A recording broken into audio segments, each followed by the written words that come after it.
Alright, I got the radio on because I have no other form of entertainment at this moment that I want to hook up anyway. Repaired the nonsense here at the aquaponics. So all I gotta do is tape these wires back up because they were pulled down by these damn things here. It says it's 3 degrees Celsius and dropping over here at the battery. So that's not good. And we're at 48% on the battery.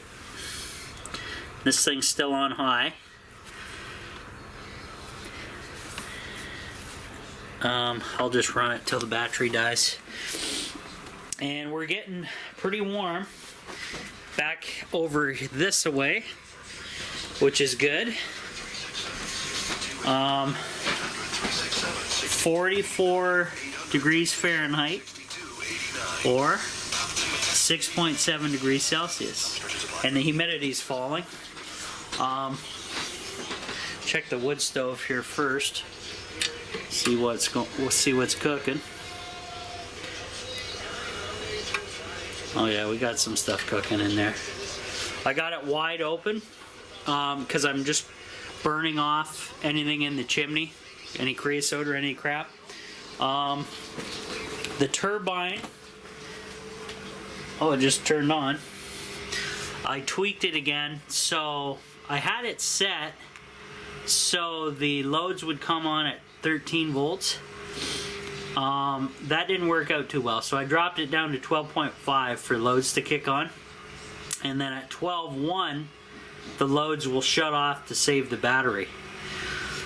So the turbine's just barely keeping stuff going at a constant pace because there's not enough wind today, but there's enough to run it for a little bit at a time, which isn't ideal for electric heat, but that's the way things go. So yeah, I will return with some updates, and we'll see in a bit. What I did, guys, is I grabbed the FLIR camera and I'm gonna point it at the battery, and if you guys can see, there's power. You can see those heat marks. They're on top of the battery. That's the heating elements, and then off to the right you can see my little battery pack pulling out some heat. But the actual battery is sitting at 32 degrees Fahrenheit. Not ideal. So, and the temperature thing is down to 2.5 degrees Celsius. So, yeah, I gotta keep heating this thing up, and I'm down to 37% on the battery pack. So I'll have to grab more, and we'll have to see if I can heat that bad boy up before putting the solar power back on to fully charge up the battery, because that's, you know, it's a must with lithiums. That's the only thing that's kind of a pain, is temperature for those.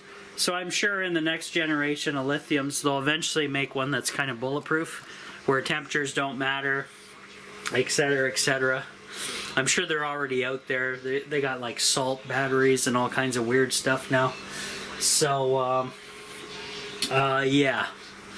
So I just got to keep warming up the tiny house as much as possible. That's all I can do for now. So I got the radio. I got some Rush Limbaugh coming on. Gonna listen to him. I usually listen to the Detroit station. Check on you Americans over there, because who cares about Canada? See all the fun stuff going on with the politics and everything. And yeah, so I normally listen to those guys when I'm in my truck, going to and from work or whatever. But yeah, we'll see what's going on today.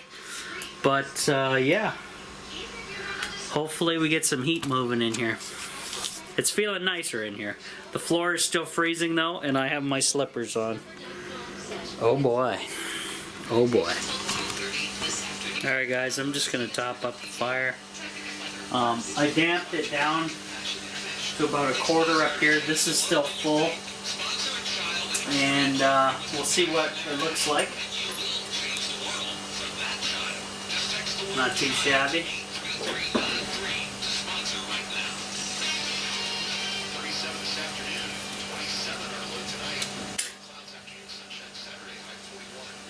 You guys see okay? Yeah, you're good.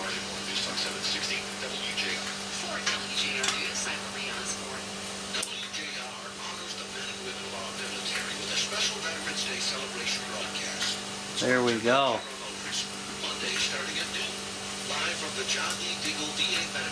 Nice cooking. If you have, you need to contact the water improvement experts at Reynolds Water Conditioning Company. Certified water professionals. Yeah, I burned it real hot, guys. Burn the fireplace real hot for the first half hour, and then I damped it down. I'm actually going to damp that down fully and leave this open, and then that will burn for 3 hours, loaded the way it is right there, and then I'll just keep adding more. And the propane stove here is still nice and clear, so that problem is resolved. And hey, you can't beat that. That's the main thing. And the nice thing about this setup here, though it's the code probably frowns upon this, this is nice and hot. This pipe, the flute pipe here, and it's, you can see it's all exposed to the air inside the tiny house. So basically, this thing is just throwing the heat off of here, and just it's going up to the ceiling, which then up above this this thin plywood paneling, I have that Mylar survival blanket material insulation, and it's pretty damn good, guys, I gotta admit. So I can show you some of that Mylar survival blanket material here, because it's still exposed over here, and this is that stuff. And the stuff is amazing, because when heat hits it, the heat can't go past it, so it just reflects it back into the room. So I have the entire ceiling done, except for in this room, obviously. This is kind of like a cold room storage area, but it didn't work out too well because my battery here is in here, but that's all right. 85%. I swapped power packs, and I have another one here, and it says we're sitting at 2.5 Celsius at that little meter here. So we'll find out. I got the drape open here to help some of that heat possibly get back here. I may have to set up a small fan or something, because basically I have my entertainment system or anything is down, so all I got is radio, which is fine, not a big deal for me. But yeah, we're gonna have to get this thing solved and back together, because it's getting a little ridiculous, I think, here, guys. So yeah, so I'll be back, give you some more updates as we go. Let's check the temp in here right now. 51.6 Fahrenheit or 10.9 Celsius. So not too bad. It's getting there.